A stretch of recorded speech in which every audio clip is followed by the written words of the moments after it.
तभी भगवान नारायण ने कहा चिंता मत करो, शंकर का अभिषेक जरूरी नहीं है कि आप शिवालय जाओगे तो अभिषेक हो पाएगा। शंकर का अभिषेक जरूरी नहीं कि आप अपने घर के शिवलिंग को थाली में रखोगे, परात में रखोगे, पात्र में रखोगे तब हो पाएगा। शंकर भगवान का अभिषेक जरूरी नहीं कि आप 12 ज्योतिर्लिंग में जाएंगे तब हो पाएगा। शंकर भगवान का अभिषेक जरूरी नहीं कि आप किसी मंदिर देवालय में जाएंगे तब हो पाएगा। भगवान नारायण ने समुद्र मंथन के समय पर विष निकलते समय भगवान नारायण ने एक बात संपूर्ण क्षेत्रवासियों के लिए, संपूर्ण विश्ववासियों के लिए, संपूर्ण जगत के लिए, संपूर्ण पृथ्वी पर रहने वाले, ब्रह्मांड में रहने वाले मनुष्यों के लिए कह दिया कि शंकर का अभिषेक जरूरी नहीं कि आप मंदिर जाओगे तब होगा, घर में बर्तन में शंकर का शिवलिंग रखोगे तब होगा, शंकर का अभिषेक 12 ज्योतिर्लिंग में जाओगे तब होगा। शास्त्र कहता है शंकर का अभिषेक तुम जब भगवान शंकर को दिल से याद करते हो, श्री शिवाय नमस्तुभ्यम, ओम नमः शिवाय, नमः शिवाय, जब तुम स्मरण करते हो पंचाक्षर मंत्र का, षडाक्षर मंत्र का, या श्री शिवाय नमस्तुभ्यम का जब तुम स्मरण कर रहे होते हो और दिल से तुमने अगर उसको स्मरण कर लिया तो समझ लेना कि तुम्हारे शंकर का अभिषेक हो गया, उसका चिंतन हो गया, उसका स्मरण हो गया, उसकी भक्ति हो गई, उसका मंत्र जाप हो गया। आप समझें उसको, भजन हो गया।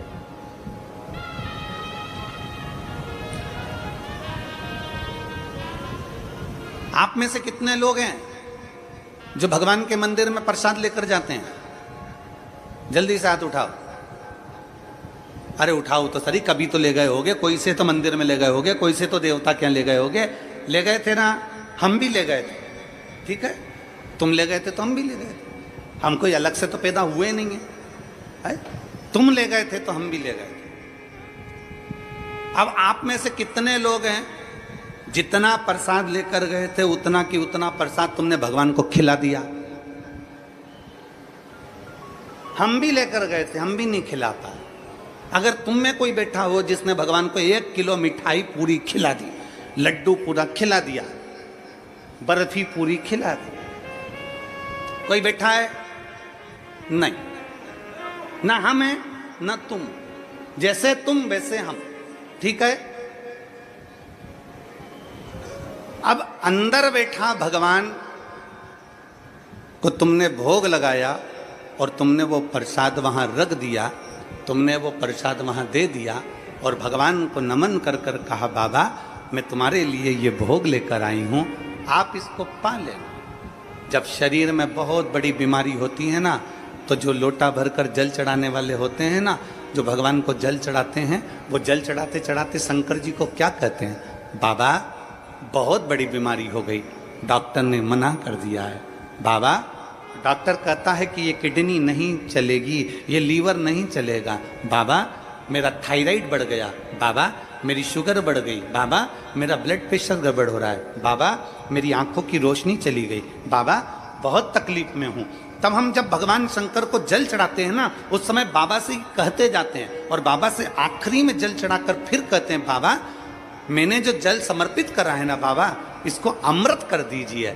मैंने सुना है आपकी जटा में गंगा है और गंगा अमृत का काम करती है। मैंने सुना है आपकी जटा में चंद्र है, चंद्र अमृत का काम करता है। बाबा मैंने सुना है आपके मस्तक पर सूर्य है, सूर्य अमृत का काम करता है। बाबा आपके पूरी शरीर में 33 कोटि देवता विराजमान है। बाबा जब मैं जल चढ़ाऊं ना तो इसको अमृत कर दीजिए और मेरे रोग को आपका जल का आचमन करते से ही मेरे रोग समाप्त कर दीजिए। शिव रोग को समाप्त कर दो।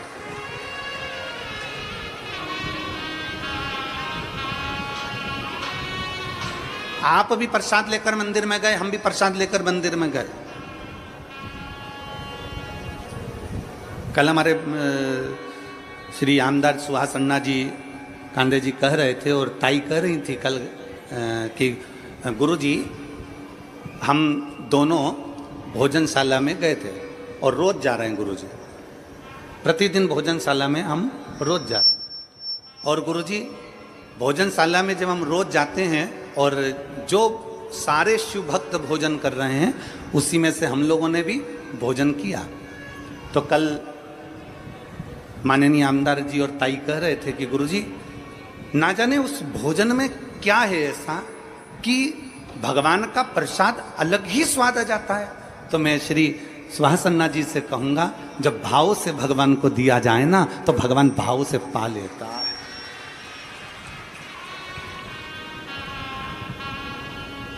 भाव से अगर भगवान को दिया जाए तो भाव से पा लेता है।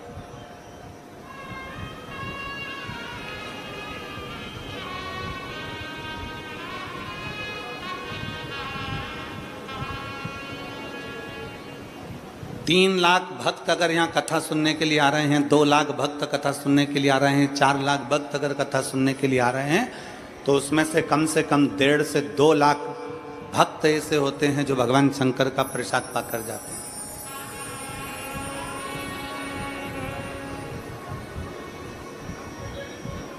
प्रेमवश आपने भी भोग लगाया भगवान को, हमने भी भोग लगाया भगवान को, पर भगवान ने 1 किलो लड्डू नहीं खाए, भगवान ने पेड़ा नहीं खाया, भगवान ने कुछ नहीं खाया, कुछ नहीं।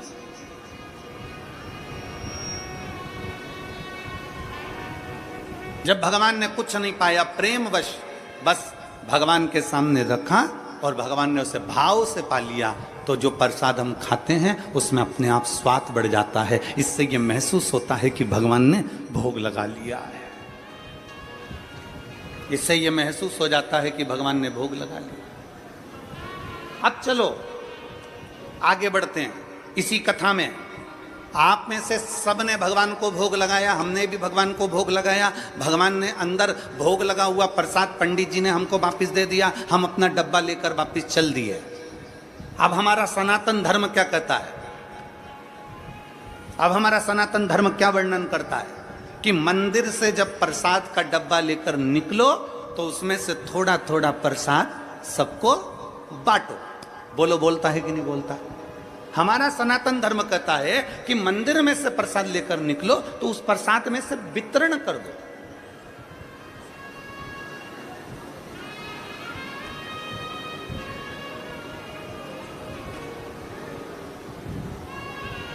अन्ना जी, आपको कल के लिए एक धन्यवाद। कल एक दीदी यहाँ पर व्हील चेयर पे आई थी।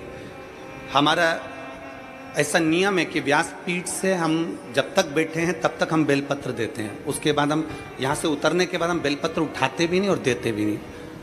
हमारा नियम है ये, जब तक हम बैठे हैं तब तक बेलपत्र देते हैं। कल हम जब उतर गए और वो व्हील चेयर से वो दीदी यहाँ पर आई, शायद आज बैठी हो कि ना बैठी, तो वो वहाँ आई तो आपने कहा गुरुजी इनके तकलीफ़ है और ये व्हील चेयर पर हैं तो इनको बेलपत्र। अब हमारे मन में आया कि हम बेलपत्र कहाँ से लाएं, कैसे दें? तो अन्ना जी आपको साधुवाद है उसके लिए। आपने अपनी जेब में से आपकी जो बेलपत्र थी वो निकाल कर दे दी और कहा ये बेलपत्र इनको दे दो गुरुजी, इनको जरूरत है। उसकी साधुता है आपको। इससे ये मालूम पड़ता है कि हम सबके लिए हैं, हम सर्वस्वता के लिए बेटे, हम सर्वस्वता के।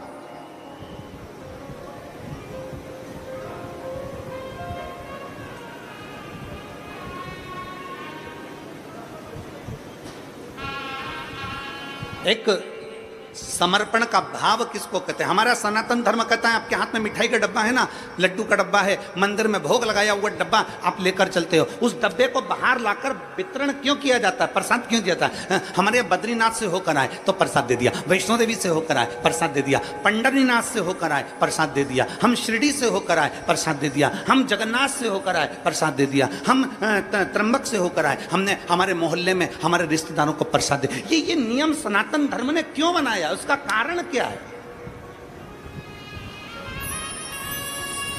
सनातन धर्म में ये नियम क्यों बना कि आप मंदिर से आओ तो प्रसाद दो? सनातन धर्म में ये नियम क्यों बना कि आप भीमा शंकर गए, वहां से दर्शन कर कर आए और आपने अपने पड़ोसियों को, रिश्तेदारों को, नातेदारों को छोटा छोटा पैकेट बनाकर प्रसाद का दिया, आपने किसी को प्रसाद दिया? ये प्रसाद हमारे सनातन धर्म में हम कहीं से होकर आते हैं, भगवान को भोग लगा कर आते हैं, ये प्रसाद क्यों देते हैं? उसका कारण है क्या? आखिर क्या हमारा सनातन धर्म में ये चीज क्यों बताई गई कि प्रसाद देना चाहिए? उसका कारण केवल इतना सा है कि मंदिर में जो भगवान बैठा है, जिसको हमने भोग लगाया है, वो अंदर बैठकर हमारे प्रसाद को भाव से खाता है, सामने प्रकट होकर नहीं खाता। पर उसी प्रसाद को जो बाहर मंदिर तक नहीं गए, उनको जब आप थोड़ा सा प्रसाद देते हो तो उनके अंदर बैठा हुआ शंकर उस प्रसाद को पा लेता है और उसका उद्धार कर देता है। तुझ में रब दिखता है, यारा मैं क्या करूं? हर एक में शिव दिखता है, यारा मैं क्या करूं?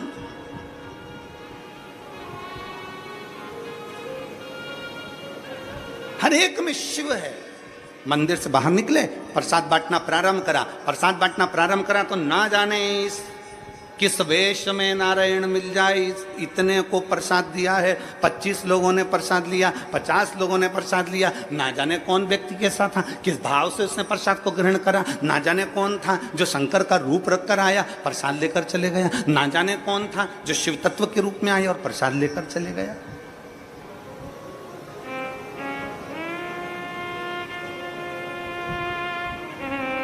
शिव महापुराण की 7 दिन की अगर कथा होती है या 5 दिन की कथा होती है, तो 5 दिन की कथा में 4 दिन जो व्यासपीठ की बेलपत्र रहती है वो औषधि की रहती है। 7 दिन की जो कथा होती है उसमें 6 दिन की बेलपत्र औषधि की रहती है। शुगर हो, बीपी हो, थायराइड हो, पैर, कमर, घुटना, आँख, सिर, ब्रेन, कोई ट्यूमर, कोई कुछ जो तकलीफ रहती है, 6 दिन की जो बेलपत्र है वो औषधि का काम कर जाती है। 7वें दिन की बेलपत्र को खाया नहीं जाता। 7वें दिन की बेलपत्र को केवल लाल वस्त्र में उसको लपेट कर अपने घर में उसको रख लिया जाता। 5 दिन की कथा है तो 4 दिन की बेलपत्र औषधि का कार्य करती है। 5वें दिन की बेलपत्र केवल बरकत का, लक्ष्मी का कार्य करती है, भंडार का कार्य करती है।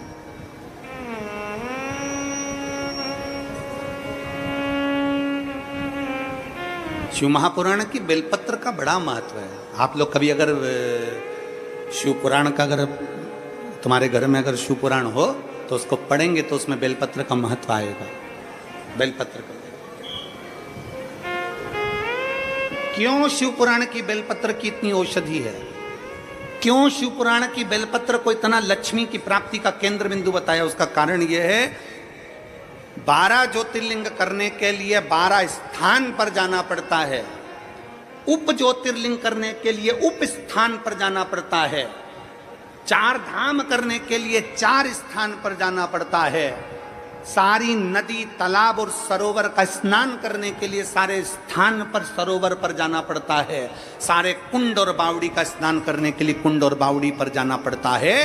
पर केवल वेद व्यास जी ने लिखा शिव महापुराण के अंदर कि केवल एक शिव पुराण ऐसी है कि वो शिव पुराण जहाँ पर रहती है वहाँ सारे तीर्थ, नदी, तालाब, ज्योतिर्लिंग, उपलिंग सब आकर विराजमान हो जाते हैं। और उस शिवलिंग की अर्थात उस पुराण की एक बेलपत्र भी औषधि का कार्य कर जाता है। उस बेलपत्र की इतनी महत्वता बढ़ जाती है, इतनी महत्व।